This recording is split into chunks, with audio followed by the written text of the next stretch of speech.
नमस्कार दोस्तों, आप सभी का स्टडी फॉर यूपीएससी पीसीएस में स्वागत है। ये इकोनॉमिक्स का वीडियो 2 होगा। इससे पहले मैंने एक वीडियो में आज़ादी के पश्चात जो इकोनॉमिक डेवलपमेंट हुए हैं भारत में, उससे संबंधित 50 करीब में एमसीक्यू मैंने करवा दिए थे। और आज के वीडियो में 50 नहीं, पिछले वीडियो में हम लोगों ने करीब में बहुत सारे एमसीक्यू 80 के करीब में एमसीक्यू किए थे। आज हम लोग इसमें बाकी के जितने एमसीक्यू हैं उसको कंप्लीट करें। वीडियो को अंत तक देखिएगा ताकि जितने एमसीक्यू मैं आपको करवाऊँ वो कंप्लीट हो। आपका किसी भी चीज़ को कंप्लीट करते हैं। शुरू करते बिना टाइम को वेस्ट किए हुए 48 नंबर सवाल तक मैंने करवाया था। उसके पश्चात से ये भी करवा दिया था आपको कि कौन सी फैक्ट्री किसके सहयोग से किस पंचवर्षीय योजना के दौरान स्थापित हुआ था। तो उसके भी 30 सवाल किए थे। तो लगभग में 78 सवाल हमने पिछले वीडियो में कर लिया था। आज का जो पहला सवाल है वो है ये कि भारत में हरित क्रांति का दूसरा चरण कब से शुरू हुआ था। तो इसका आंसर क्या हो जाएगा? बी 1980 ईस्वी से शुरू हुआ था। इसका आंसर बी हो जाएगा। 72 के लिए जिनको आंसर राइटिंग के लिए जुड़ना हो जुड़िएगा। 71 के लिए पीटी के पश्चात से शुरू होगा। सबसे बेहतरीन बीपीएससी में हमसे बेहतर कोई आंसर राइटिंग नहीं करवाएगा इस बार, इसका मैं दावा करूंगा। देखिए अगला सवाल पर चलते हैं। भारत में प्रति व्यक्ति आय की गणना किस आधार पर की जाती है? क्या पूछा जा रहा है? पर कैपिटा इनकम जो है इसकी गणना किस आधार पर की जाती है? 4 ऑप्शंस दिए गए हैं यहाँ पर।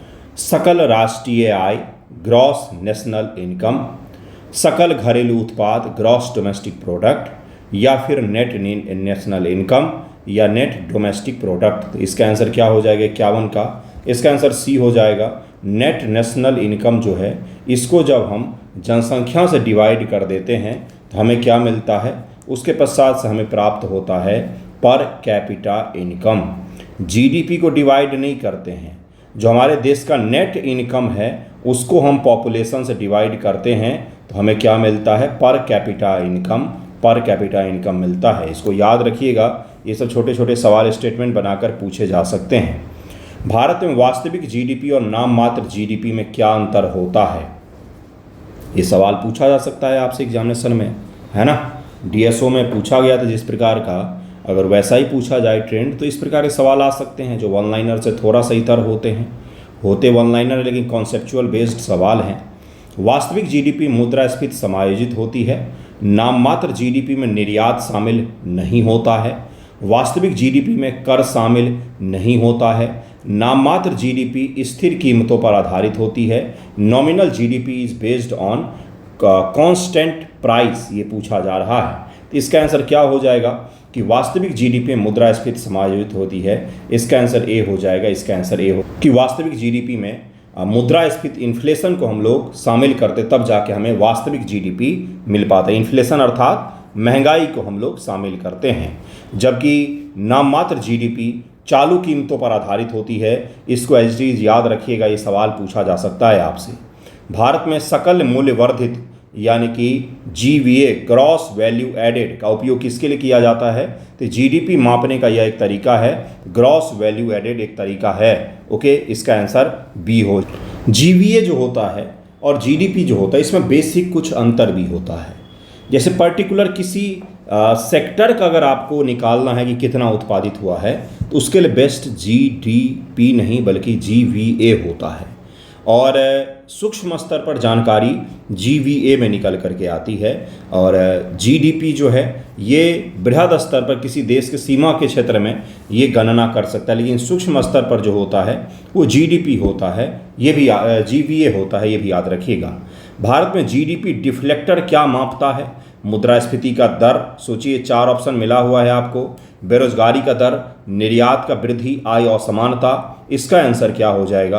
58 का आंसर हो जाएगा ए। मुद्रास्फीति का दर मापता है, इन्फ्लेशन का रेट मापा जाता है। जीडीपी डिफ्लेक्टर नाम मात्र और वास्तविक जीडीपी के बीच में अंतर को, जो नाम मात्र की जीडीपी है और वास्तविक जो जीडीपी है उन दोनों के बीच में अंतर को compare nominal and real GDP और उसके आधार पर जीडीपी डिफ्लेक्टर मापा जाता है। इन्फ्लेशन की दर को मापा जाता है कि कितना ज़्यादा मुद्रास्फीति है। अभी आपने पढ़ा है, ऊपर आपने कौन सा सवाल किया है? ये जो सवाल था कि वास्तविक जीडीपी, रियल जीडीपी में मुद्रास्फीति शामिल होता है। तो रियल जीडीपी में से अगर हम नॉमिनल को हटा देंगे तो उतना ही तो अंतर बचेगा, मुद्रास्फीति जो मिलेगा हमें। तो उसी के बारे में पूछा जा रहा है, उसी प्रोसेस को जीडीपी डिफ्लेक्टर कह दिया जाता है।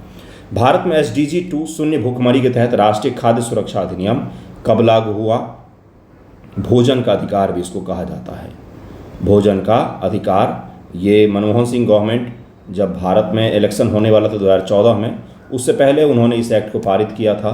इसका आंसर हो जाएगा 2013 ईस्वी में इसको पारित किया गया था, याद रखिएगा। फूड सिक्योरिटी एक्ट इसको कहा जाता है बंधुओं। 1991 के LPG सुधारों का तात्कालिक कारण क्या था? तो 1991 का इसका कारण क्या था? विदेशी मुद्रा का संकट उस समय का कारण था, विदेशी मुद्रा संकट था। LPG में सुधारों के तहत भारत में FDI को किस क्षेत्र में सबसे पहले खोला गया? किस क्षेत्र में फॉरेन डायरेक्ट इन्वेस्टमेंट को खोला गया सबसे पहले?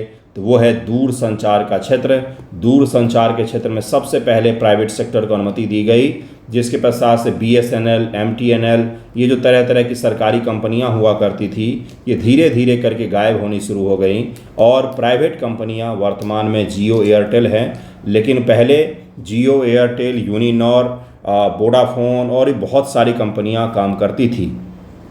ठीक है, तो इसका आंसर ए हो जाएगा।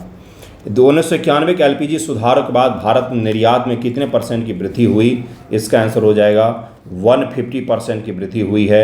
150% की वृद्धि हुई थी। हमारी इकॉनमी बहुत तेज़ी गति से गति करने लग गई और हम दुनिया के वर्तमान में चौथी जो बड़ी इकॉनमी है, उसके पीछे इसी सुधार का सबसे बड़ा हाथ माना जाता है। LPG सुधारों के बाद भारत में सेवा क्षेत्र की वृद्धि दर क्या थी उस समय? तो 8% के दर से हमारा सर्विस सेक्टर ग्रो कर रहा था। सर्विस सेक्टर उस समय इसी के कारण से 8% की गति से ग्रो कर रहा था। दूर संचार सर्विस सेक्टर में ही आएगा। LPG सुधारों के तहत भारत में टैरिफ दरें कितनी तक कम की गई? तो 50% तक कम की गई, 50% तक कम की गई। बहुत सारे सेक्टर में 50% तक कम कर दी गई। LPG सुधारों ने भारत में किस क्षेत्र को सबसे अधिक प्रभावित किया? तो सर्विस सेक्टर को सबसे ज़्यादा प्रभावित किया इन्होंने, सेवा सेक्टर को सबसे ज़्यादा प्रभावित किया। मैन्युफैक्चरिंग कोई खास हमारा बूस्ट नहीं हो पाया। एग्रीकल्चर क्षेत्र भी कोई हमारा खास बदल नहीं पाया। LPG के पश्चात से सबसे ज़्यादा जो बदला वो है सर्विस सेक्टर, जिसमें IT उद्योग में हम महारत हासिल कर लिया हमने। भारत में स्वतंत्रता के बाद पहला आर्थिक सर्वेक्षण कब प्रकाशित हुआ था? तो 1950 ईस्वी में प्रकाशित हुआ था। इसका आंसर बी हो जाएगा। 20 का आंसर हो जाएगा, याद रखिएगा। स्वतंत्रता के बाद भारत पहली बार बैंकों का राष्ट्रीयकरण कब हुआ? अगर इस ऑप्शन में 1948 भी डाल दिया जाए तो क्या उसका आंसर हो जाएगा? 1948 में RBI का नेशनलाइजेशन किया गया है, RBI का राष्ट्रीयकरण किया गया। लेकिन चूंकि यह RBI नहीं है, 1948 ऑप्शन में नहीं है, इसलिए इसका आंसर 1955 हो जाएगा, जहां पर इंपीरियल बैंक को स्टेट बैंक ऑफ इंडिया बनाया गया और उसका नेशनलाइजेशन किया गया। 1955 में इंपीरियल बैंक ऑफ इंडिया का राष्ट्रीयकरण करके स्टेट बैंक ऑफ इंडिया बनाया गया। इसका आंसर ए हो जाएगा। आप मुझे एक चीज़ बताइएगा, LIC कब स्थापित हुआ है? LIC बहुत इंपॉर्टेंट क्वेश्चन है। LIC आरामको के लेवल की कंपनी है। आरामको को जानते हैं, इसका मार्केट कैपिटल माना जाता है 21 से 22 लाख करोड़ का है। बहुत बड़ी कंपनी है LIC, सबसे बड़ी कंपनी है बीमा के क्षेत्र में। तो इसके बारे में बताइए मुझे। सरकारी कंपनी है इसलिए आपसे पूछ रहा हूँ। भारत स्वतंत्रता के बाद पहली बार बेरोजगारी मापने के लिए कौन सा सर्वेक्षण शुरू किया गया था? सोचिए, सवाल अगर मिल जाए आपको 13 सितंबर को, तो दिन में ही देखेंगे पंखा चल रहा है कि नहीं, हॉल में गर्मी लग रही है भाई। राष्ट्रीय नमूना सर्वेक्षण, जनगणना सर्वेक्षण, आर्थिक सर्वेक्षण, श्रम बल सर्वेक्षण, कौन सा सर्वेक्षण शुरू किया गया था? नेशनल सैंपल सर्वे, सेंसस तो हो ही नहीं सकता है। Economic survey, labour force survey, ACD, तीनों में से कोई भी तो ऑप्शन हो सकता है। वैसे थोड़ा और अक्ल लगाएंगे तो इसका आंसर क्या हो जाएगा? इसका आंसर ए हो जाएगा। ए और डी में से ही एक को चुनना होता, आपको दो ऑप्शन तो ऐसे ही एलिमिनेट कर सकते थे। इसका आंसर ए हो जाएगा। 1950 में इसको शुरू किया गया है। छठी पंचवर्षीय योजना का मुख्य लक्ष्य क्या रखा गया था? गरीबी उन्मूलन रखा गया था। इसका आंसर ए हो जाएगा। इसका आंसर ए हो जाएगा। किस पंचवर्षीय योजना में रोजगार गारंटी योजना को शुरू किया गया? तो छठी पंचवर्षीय योजना में शुरू किया। इसका आंसर हो जाएगा बी। बाद में जाकर के आप जो देखते हैं मनरेगा जैसी स्कीम आई है, जिसमें अनस्किल्ड लोगों को, अनएजुकेटेड लोगों को भी नौकरी की गारंटी दी गई दुनिया में पहली बार। वो मनरेगा के तहत ही दिया गया।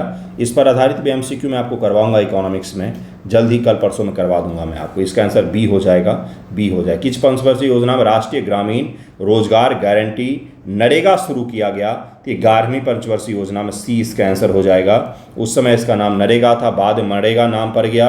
2005 में 11वीं योजना के दौरान इसको शुरू किया गया था। इसका आंसर सी हो जाएगा।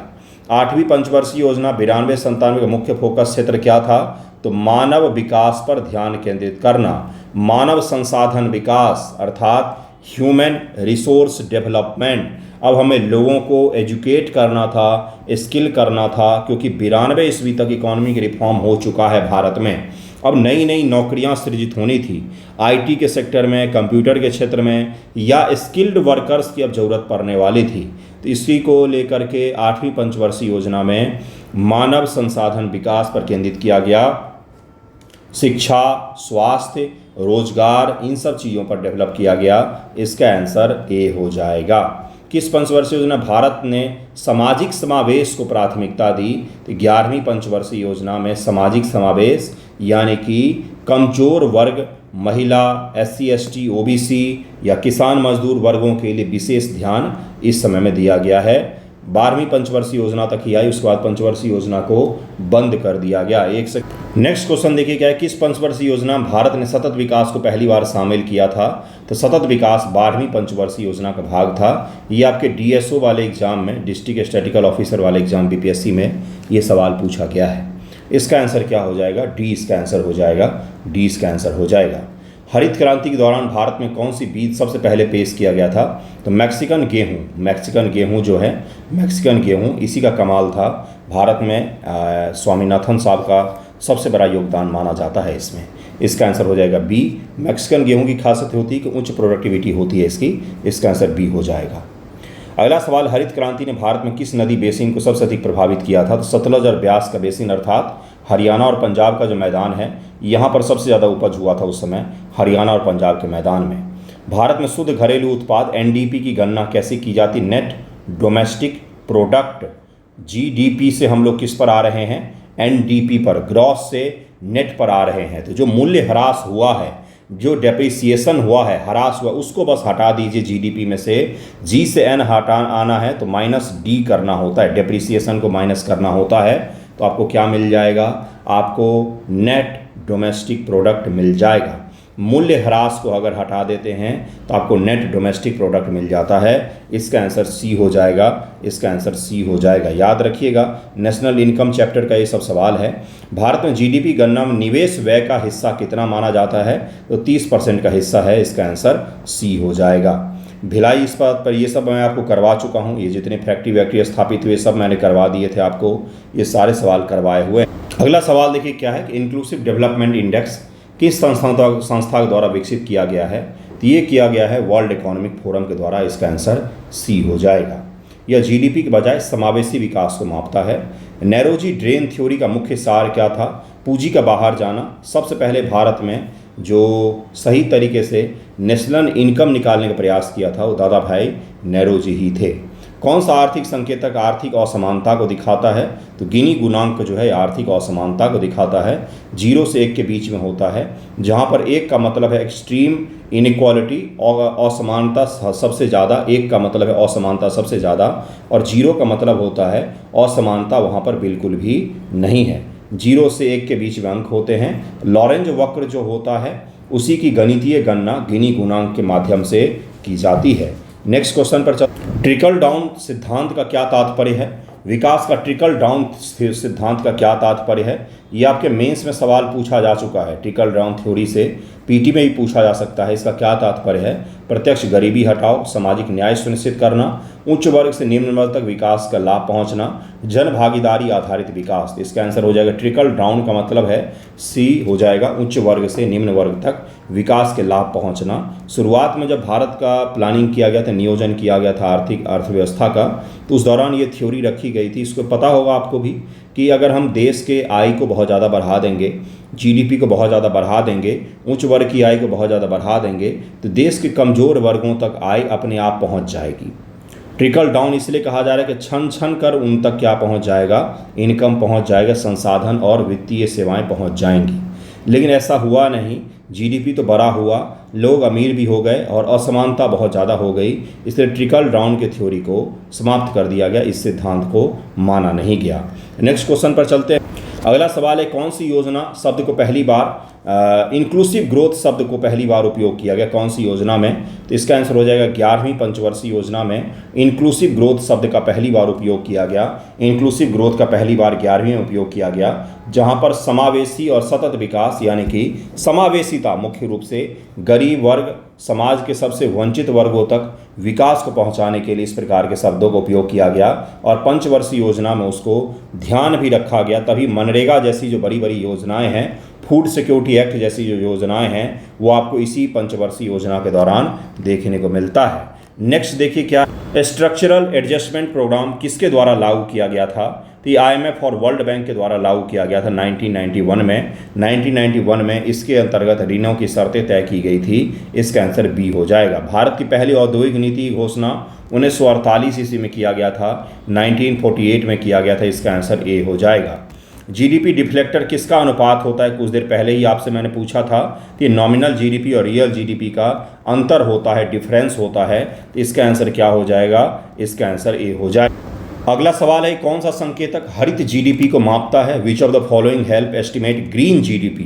केवल उत्पाद, पर्यावरणीय क्षति को घटा करके, केवल कार्बन उत्सर्जन या शुद्ध निर्यात, किसको ग्रीन जीडीपी का अवधारणा कहा जाता है? या मेंस में भी पूछा गया है। तो हमारे जीडीपी में पर्यावरण के कारण से जो हानि हुआ है, अगर हम उसको हटा देते हैं तब जो हमें प्राप्त होता है उसको हम ग्रीन जीडीपी कहते हैं। यूपीएससी मेंस में ये सवाल के फॉर्मेट पूछ चुका है, बीपीएससी में अभी तक नहीं पूछा गया लेकिन पूछा जा सकता है। हरित जीडीपी का क्या तात्पर्य होता है? जीडीपी में से पर्यावरण के कारण जो हमारी क्षति हुई या नुकसान हुआ है, अगर हम उसको हटा देते हैं, माइनस कर देते हैं, तो हमें हरित जीडीपी प्राप्त हो जाता है। इसका आंसर क्या हो जाएगा? इसका आंसर बी हो जाएगा। अगला सवाल है कि सामाजिक न्याय के साथ विकास की अवधारणा किस योजना में दी गई सबसे पहली बार? In which of the 5 year planning was the concept of growth with social justice सबसे पहली बार किस में दिया गया? तीसरी योजना, चौथी योजना, पांचवी योजना, छठी योजना? इसका आंसर क्या हो जाएगा? दूसरे का आंसर हो जाएगा सी, पांचवी पंचवर्षीय योजना में इसको लक्ष्य रखा गया था। अगला सवाल कि किस पंचवर्षीय योजना के दौरान 14 बैंकों का राष्ट्रीयकरण किया गया था? तो ये किया गया था चौथी पंचवर्षीय योजना के दौरान 1969 ईस्वी में इंदिरा गांधी जी के द्वारा राष्ट्रीयकरण किया गया था। 50 करोड़ वैल्यू से ज़्यादा वाले जितने भी बैंक थे उन सभी का राष्ट्रीयकरण किया गया था इस समय। इसका आंसर क्या हो जाएगा? इसका आंसर बी हो जाएगा। अब एक छोटा सा और सवाल है, क्यों सवाल एट रैंडम दिख रहे होंगे आपको लग रहा होगा कि बहुत सारे सवाल एट रैंडम आ रहे हैं, नंबरिंग भी नहीं मैच हो रहा है, क्योंकि बहुत सारे सवाल इसमें ऐसे हैं जो मैं करवा चुका हूं पहले वाले वीडियो में ही, तो उसको हटा करके मुझे करवाना पड़ रहा है। दूसरी पंचवर्षीय योजना की असफलता का मुख्य कारण क्या था? 4 ऑप्शन दिए गए हैं, रक्षा खर्च वृद्धि, कृषि उत्पादन में गिरावट, वैश्विक मंदी, राजनीतिक अस्थिरता। तो आप मुझे बताइएगा, क्या उस समय राजनीतिक अस्थिरता हो गई थी? पंडित नेहरू की सरकार गिर गई थी क्या दूसरी पंचवर्षीय योजना के दौरान? कौन सा युद्ध हमने लड़ा था दूसरी पंचवर्षीय योजना में? तो इसका आंसर क्या हो जाएगा? इसका आंसर हो जाएगा कृषि उत्पादन में गिरावट के कारण से सेकेंड पंचवर्षीय योजना जो है ये अपने लक्ष्यों को प्राप्त नहीं कर पाई थी। पहला का क्या लक्ष्य था? पहला कब शुरू हुआ? 51 ईस्वी में शुरू हुआ। योजना आयोग बनाया गया। योजना आयोग के पहले अध्यक्ष कौन होंगे? तो जो उस समय के प्रधानमंत्री थे पंडित नेहरू हुए। योजना आयोग बनाया गया। योजना आयोग ने पहली पंचवर्षीय योजना रखी जिसको हेराल्ड डॉमर मॉडल कहा जाता है। उसमें रखा गया कि एग्रीकल्चर को डेवलप करेंगे, हम लोग एग्रीकल्चर को डेवलप करेंगे। सेकेंड पंचवर्षीय योजना महालनोबिस मॉडल कहा जाता है, आपको याद होना चाहिए सब चीज़ें। इसमें हमने बोला कि हेवी इंडस्ट्री को हम लोग डेवलप करेंगे, बड़े बड़े उद्योगों को, मास जाइंट साइज के बड़े जो उद्योग होते हैं उनको हम लोग डेवलप करेंगे। लेकिन सेकेंड पंचवर्षीय योजना में एग्रीकल्चर का ग्रोथ निगेटिव चला गया, बहुत ख़राब हो गया, जिसके कारण से ये जो है सेकेंड पंचवर्षीय योजना ये अपने लक्ष्यों को प्राप्त नहीं कर पाई थी। ओके, अब अगला सवाल देखिए क्या है, कितना छोटा सवाल है। आई होप आप सभी इसका आंसर निकाल लेंगे। देखिए क्या है कि निम्न से कौन सा संकेतक राष्ट्रीय आय का हिस्सा नहीं है? कर्मचारियों की वेतन आय, संपत्ति से प्राप्त किराया, कर्मचारियों की वेतन आय, क्या ये राष्ट्रीय इनकम का हिस्सा है? संपत्ति से प्राप्त किराया, घरेलू कार्यों का मूल्य, प्रॉफिट, क्या ये सब में से कौन सा ऐसा हिस्सा नहीं है राष्ट्रीय आय का? इसका आंसर जरूर निकालिएगा। इसका आंसर क्या हो जाएगा? Value of domestic unpaid workers जो हैं, ये हमारे नेशनल इनकम का हिस्सा नहीं है। ये हमारे नेशनल इनकम का हिस्सा नहीं है। आपको मैंने एक दिन जब जीडीपी बहुत पहले पढ़ाया था तो मैंने बताया भी था कि जो हमारे घर में काम होते हैं वो इसका हिस्सा नहीं है। जो आपकी मदर काम करती है घर में वो इसका हिस्सा नहीं है। तो इसका आंसर क्या हो जाएगा? इसका आंसर सी हो जाए। अगला सवाल है इसी टॉपिक से कि जीडीपी और जीएनपी मुख्य अंतर क्या होता है? तो जीडीपी में विदेशी आय शामिल नहीं होती है। जीडीपी में विदेशी आय शामिल नहीं होती है, जबकि जीएनपी में शामिल होती है। जीडीपी में जो उसके घरेलू सीमा क्षेत्र के भीतर की आय है केवल उसी को शामिल किया जाता है। नेक्स्ट क्वेश्चन है कि हरित क्रांति का सबसे बड़ा दुष्परिणाम किसे माना जाता है? तो हरित क्रांति का दुष्परिणाम सबसे बड़ा क्षेत्रीय असमानता को माना जाता है। आज भी बिहार, यूपी के लोग, बिहार, झारखंड, उड़ीसा, पश्चिम बंगाल के लोग, खासतौर से बिहार के लोग ट्रेनों में भर भर के गेहूं काटने के लिए पंजाब के राज्यों में जाते हैं। असमानता हरित क्रांति का जन्म माना जाता है कि हरित क्रांति से ही भारत में असमानता और ज़्यादा बढ़ी है। 1991-50 से एलपीजी की नीति के बाद भी भारत में असमानता और भी ज़्यादा बढ़ी है, ऐसा माना जाता है। नेक्स्ट सवाल देखिए क्या कि एसडीजी 5 का उद्देश्य क्या होगा? जलवायु संरक्षण, गरीबी उन्मूलन, लैंगिक समानता, गुणवत्तापूर्ण शिक्षा। तो इसका आंसर क्या हो जाएगा? एसडीजी 5 का जो लक्ष्य है वो है कंप्लीट जेंडर इक्वालिटी। जो कंप्लीट जेंडर इक्वालिटी, ये याद रखिएगा। शैक्षणिक स्तर पर, राजनीतिक स्तर पर, सामाजिक स्तर पर, आर्थिक स्तर पर, सभी स्तरों पर, राजनीतिक और सभी स्तरों पर लैंगिक समानता की बात करता है एसडीजी 5। यही आज का आखिरी सवाल था। 21 मिनट के वीडियो में कई सारे सवाल मैंने आपको करवाए हैं। नेक्स्ट वाले जो पीडीएफ तैयार करूंगा मैं, उसमें आपको योजनाओं से जुड़ी हुई सवाल हैं, जो मोदी गवर्नमेंट की योजनाएं हैं, बिहार सरकार की योजनाएं हैं, उनसे जुड़े हुए कंटेंट पर आधारित आपको एमसीक्यू मैं दूंगा। ठीक है, छोटा सा ही वीडियो था। अगला वीडियो साइंस का होगा, अपना फिजिक्स का। थैंक यू सो मच आप सभी का।